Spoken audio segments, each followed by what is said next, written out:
Okay, so from the installation settings that we're doing earlier, you need to create so within the creation of our parity drive, name the parity drive drive user data.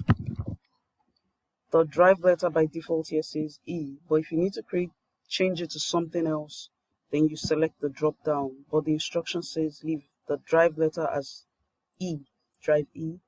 Then the resilient type, by default you'd see a two-way mirror, but we need to create a parity here, so click on parity.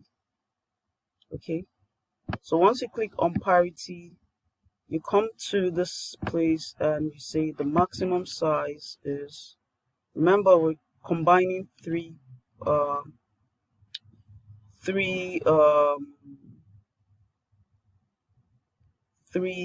hard drives, so we ought to have it as 20 by default.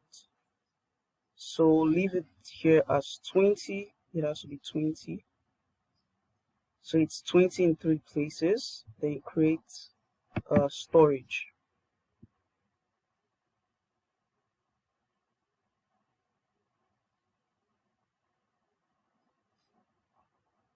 But you note, while this is creating the storage space, the available pool capacity is 57 gigabytes. So it's supposed to have like maximum 60, the pool capacity of our parity storage. So you're gonna wait for this to format itself. And now we've created our parity storage. This is the maximum size, 58.1. Then take a screenshot of this interface.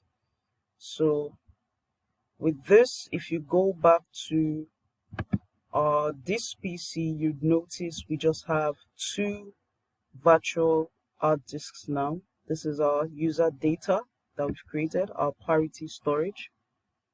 Okay, so that's how you create a parity storage.